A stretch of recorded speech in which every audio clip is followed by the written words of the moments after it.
My name is Chloe, and I still don't know why I'm telling this story, except that my therapist says it might help me stop waking up at 3 in the morning with my heart already pounding. She says to write it down like a letter to someone who will never read it. So here it is, the whole ugly thing. I met Liam 5 years ago at a dive bar in Portland. It was the kind of place where the floors were sticky and the bathrooms never locked. I was there with my friend Mia because she had just gotten promoted and we were celebrating with cheap whiskey. Liam was sitting at the end of the bar alone. He had this way of not looking at anyone but still noticing everything. I saw him smile into his drink when the bartender dropped a bottle. That smile, it was slow and crooked, and it made me feel like I was already falling before I even said hello. Mia dared me to go talk to him. I never took dares, but that night I did. I walked over and said something stupid about the weather, and he turned to me like he had been waiting for me to speak. His eyes were the kind of green that looked different in every light. He said he liked my shoes, and that was that. We talked for 3 hours. He told me he was a carpenter. He built things with his hands. He said he loved the smell of sawdust and the sound of a hammer hitting a nail just right. I told him I worked at a marketing firm and that I spent most of my days in meetings pretending to care about color schemes. He laughed and said that sounded like a special kind of torture. We exchanged numbers, and I tried not to seem eager. I failed. He texted me the next morning at 7 a.m., a picture of his coffee with a little heart made of foam. He said he was thinking about me. And that was it. I was gone. Completely and utterly gone. The first year was perfect. The kind of perfect that makes you believe in fate and soulmates and all those things you used to roll your eyes at. He would leave little notes in my lunch bag. He built me a bookshelf from scratch for my birthday.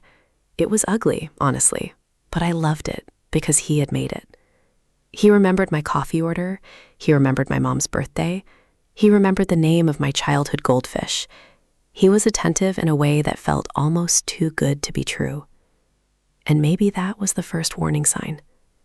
That feeling of too good. But I buried it. Because who wants to question happiness? We moved in together after 1.5 years, a small apartment in southeast Portland with creaky floors and a window that faced a brick wall. It was ours. I painted the bedroom a soft blue and he hung a swing from the ceiling in the living room because he thought it would be funny. It was. We had friends over for dinner parties where he would cook steak on the tiny balcony and I would make salads that no one ate. Life felt like a movie. The kind where the credits roll before anything bad happens. But things started to shift in the 3rd year. Slowly at first, like the changing of seasons. You don't notice until one day the leaves are all gone. Liam got quiet. Not angry, just absent. He would come home from work and sit on the couch, scrolling through his phone without really looking at it. I would ask him about his day, and he would say fine without meeting my eyes. I told myself it was stress. Work had been slow. His business partner had bailed on a big project. He was worried about money. I made excuses for him because that's what you do when you love someone. You build little bridges over the cracks and pretend the ground is solid. The distance grew. He stopped leaving notes. He forgot my coffee order. He stopped touching me in the small ways, like a hand on my lower back when I was cooking, or a kiss on the forehead before he left for work. I started to feel like a ghost in my own home. Like I was invisible, and he was just going through the motions of being with me out of habit. I tried to talk to him about it. I really did. One night, I sat him down on that stupid swing, and I said, "Liam, I feel like you're not here anymore." He looked at me for a long time, and then he said, "I'm sorry, Chloe. I've just been in my head." He said he loved me. He said it was nothing. And I believed him, because I needed to. That was when the texts started. Not from him. From someone else, a number I didn't recognize. The first message came at 11 p.m. on a Tuesday. It said, "Hey, is this Chloe?" I said, "Yes, who is this?" They said, "Just someone who thinks you should know something." I asked what. They said, "Ask Liam about the weekend of the 14th. I stared at my phone for 20 minutes. My hands were shaking. I looked over at Liam, who was already asleep next to me, breathing steady and calm. I wanted to wake him up. I wanted to scream, but I didn't. I just lay there with my phone clutched to my chest like a grenade. The weekend of the 14th. That was when Liam had told me he was going camping with his brother. I remembered because I had been jealous. I loved camping, but he said it was a guy's thing. He left on a Friday afternoon and came back Sunday night, smelling like bonfire and pine needles. He had seemed happy, lighter than he had been in weeks. I was glad he had a good time. Now I was wondering if that good time had anything to do with camping. I didn't ask him. I was a coward.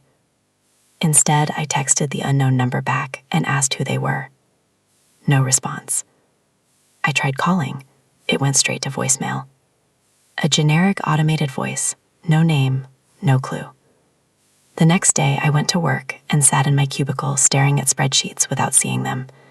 Mia called me during lunch. She could always tell when something was wrong. She said, "Girl, you sound like someone died." I told her about the texts. She was quiet for a second. And then she said, "Chloe, you need to check his phone." I said I couldn't do that. She said then you need to accept that you might never know, and you need to decide if you can live with that. I couldn't live with that. So that night when Liam was in the shower, I picked up his phone. It was locked. I tried his birthday. Nothing. I tried mine. Nothing. I tried the date we met. Nothing. I was about to give up when I typed in 1234. Stupid. So stupid. And it worked. My heart dropped into my stomach. I opened his messages. There was a conversation pinned at the top with a contact named Jay. The last message was from that morning. It said, "Can't wait to see you again." I felt like I was going to throw up.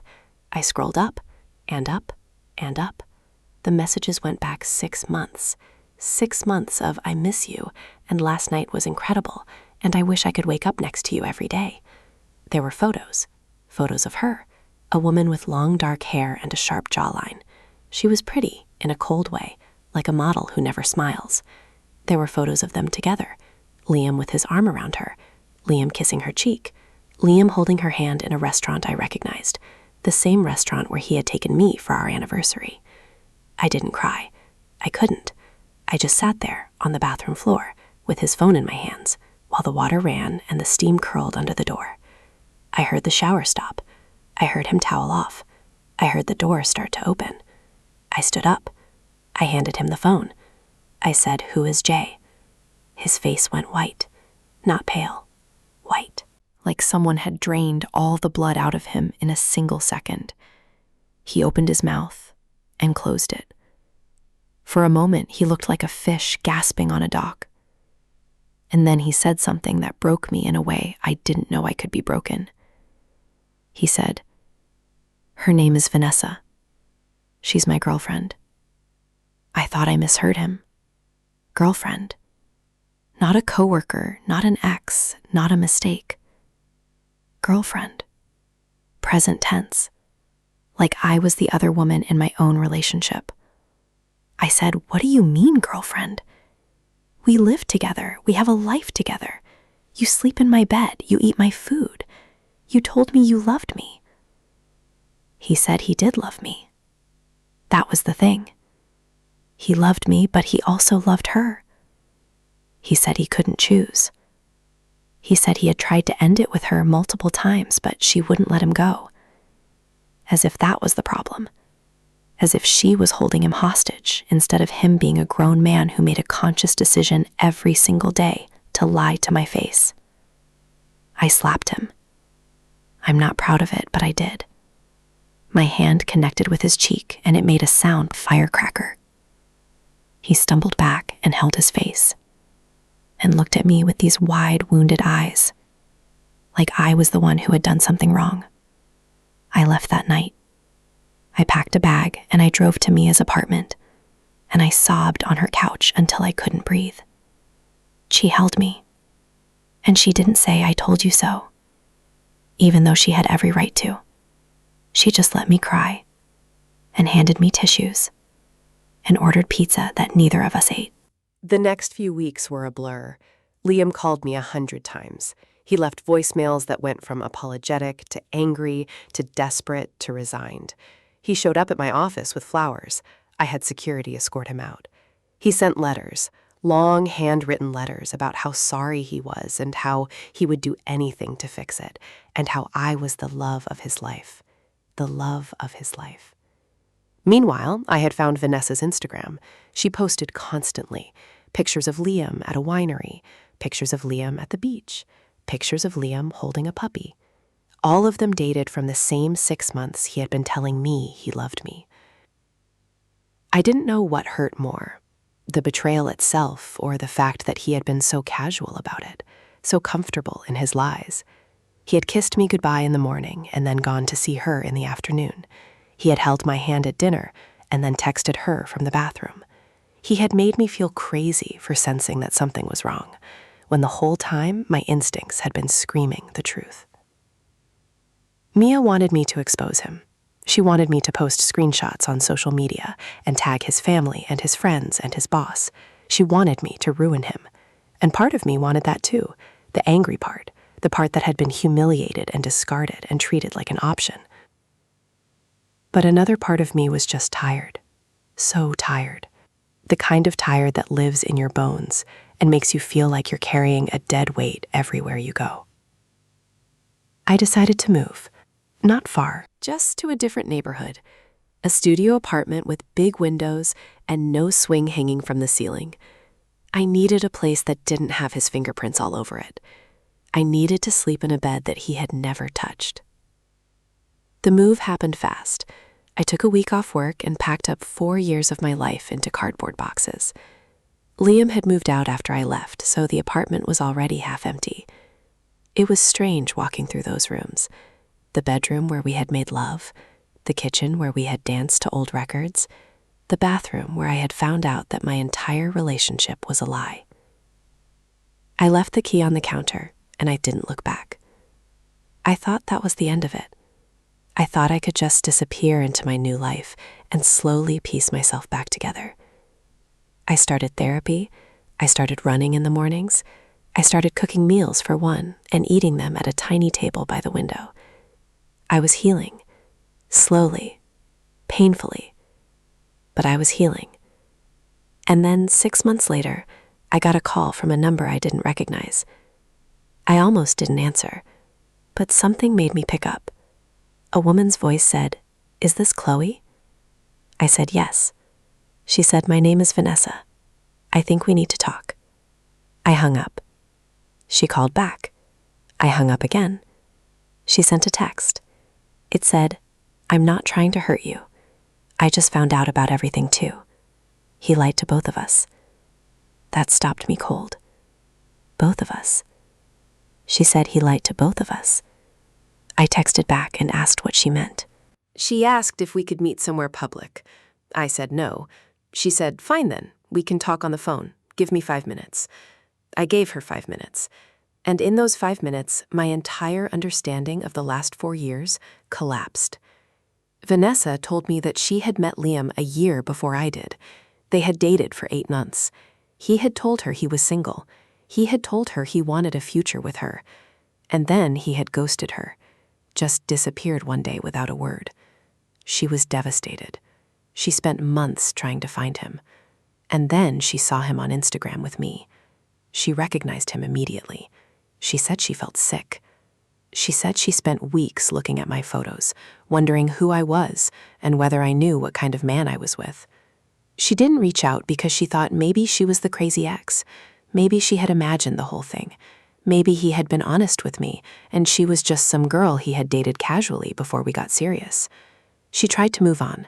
She dated other people. She threw herself into her work. But she couldn't shake the feeling that something was wrong. And then, 6 months ago, Liam reached out to her. He apologized for ghosting her. He said he had been in a bad place. He said he thought about her all the time. He said he missed her. And she fell for it. She fell for him again. They started seeing each other behind my back. He told her that he and I were having problems, that we were basically broken up, that I was just a roommate at this point. She believed him because why wouldn't she? She wanted to believe him. But then she started noticing inconsistencies. He would cancel plans at the last minute. He would never let her come to his apartment. He would get weird about his phone. She started digging. She found my social media again. She saw that I was still posting pictures of us together, pictures that looked happy, pictures that looked like a couple in love. She confronted him. He admitted that we were still together. He admitted that he had never stopped living with me. He admitted that he had been lying to both of us for months. And then he did the same thing he had done to her before. He ghosted her. He blocked her number. He disappeared into thin air. Vanessa was crying on the phone. I could hear it in her voice. She said, "I'm so sorry, Chloe. I didn't know. I swear to God, I didn't know. I thought I was the only one. I thought we had something real. I didn't know what to say. I hated her. I had hated her for months. I had imagined confronting her 1,000 times. I had fantasized about screaming at her and calling her names and making her feel as small as she had made me feel. But hearing her cry like that, hearing the raw pain in her voice, I realized she was just another casualty. She wasn't the enemy. She was a victim too. We both were. I told her I didn't blame her, and I meant it. Partially. The logical part. But the emotional part, the part that still woke up at 3 a.m. with a racing heart, that part still wanted someone to blame, and that someone was Liam. We talked for an hour. Vanessa told me about the things he had said to her, the same things he had said to me. I love you, you're the only one, I've never felt this way before. It was like hearing a script. He had used the same words with both of us, the same compliments, the same promises, the same lies. We were interchangeable to him, just women who filled different roles in his life, the one at home and the one on the side. After we hung up, I sat in my apartment for a long time. The sun went down and I didn't turn on the lights. I just sat there in the dark, feeling hollow. I had spent 6 months rebuilding myself, and now I felt like I was back at square one. But different this time, because now I knew the full truth, and the full truth was worse than I had imagined. I started therapy twice a week. I stopped running. I stopped cooking. I stopped answering calls from anyone except Mia. I fell into a depression that felt less like sadness and more like nothing at all. Just a vast, empty plain with no landmarks and no way out. Mia tried to help. She brought me food. She cleaned my apartment. She sat with me while I stared at the wall. But she couldn't reach me. I was too deep inside my own head, too busy replaying every moment of the last 4 years, trying to find the clues I had missed. The late nights he worked. The weekends he was suddenly busy, the way he had stopped wanting to have sex, the way he had looked at me sometimes like he was seeing someone else. I found out later from Vanessa that he had been seeing other women too, not just her, at least 2 others that she knew about. Women he met on dating apps, women he had brief, intense flings with before discarding them. He was a collector. He collected women like other people collected stamps, each one a little different, each one serving a purpose. And when they stopped serving that purpose, he moved on to the next. The betrayal wasn't just about cheating. It was about the systematic dismantling of my reality. Every memory I had was now contaminated. Every "I love you" felt like a lie. Every happy moment was just a setup for the inevitable fall. I didn't know who I was anymore. I didn't know if anything about our relationship had been real. I thought about confronting him. I wrote letters I never sent. I rehearsed speeches in the shower. I imagined running into him on the street and saying all the things I wished I had said when I had the chance. But I never did. Because what was the point? He wouldn't understand. He couldn't understand. People like him don't feel guilt the way normal people do. They feel sorry for themselves. They feel regret about the consequences. But they don't feel the weight of what they've done. They don't lie awake at night wondering how they could have hurt someone so badly. They just move on to the next person and start the cycle all over again. A year after everything fell apart, I got a friend request from him on Facebook. I stared at his profile picture. He looked good, healthy, happy. He was at a barbecue with a woman I didn't recognize. His arm was around her. She was smiling. She had no idea what was coming. I felt a wave of nausea so strong I had to put my phone down. I didn't accept the request. I blocked him instead. I blocked Vanessa too. Not because I was angry at her, but because I needed to stop being reminded. I needed to close that chapter for good. I needed to stop checking her Instagram and wondering if she was handling this better than me. Comparison was poison, and I was drinking it by the gallon. Mia told me I needed to forgive myself. She said I wasn't stupid for loving him. I was just human. She said the fault was his, not mine. And I knew she was right. But knowing something and feeling it are two different things. My brain understood that I was the victim. My heart still felt like I had failed somehow, like I should have seen it sooner, like I should have left earlier, like I should have been enough to make him stop. That last part is the ugliest truth. Even after everything, I still wanted to be enough for him. I still wanted him to choose me. I still wanted to be the one he loved, not just one of many. And I hated myself for wanting that. I hated that my self-worth had gotten so tangled up in a man who treated me like an option. I hated that I had given him so much of myself that I didn't know who I was without him. Therapy helped. Time helped. Slowly, I started to feel like a person again. Not the person I was before. That person was gone. She died in that bathroom with his phone in her hands. But a new person was emerging. Someone harder, someone wiser, someone who would never ignore her instincts again. Someone who would walk away at the first red flag instead of painting it white and calling it a cloud.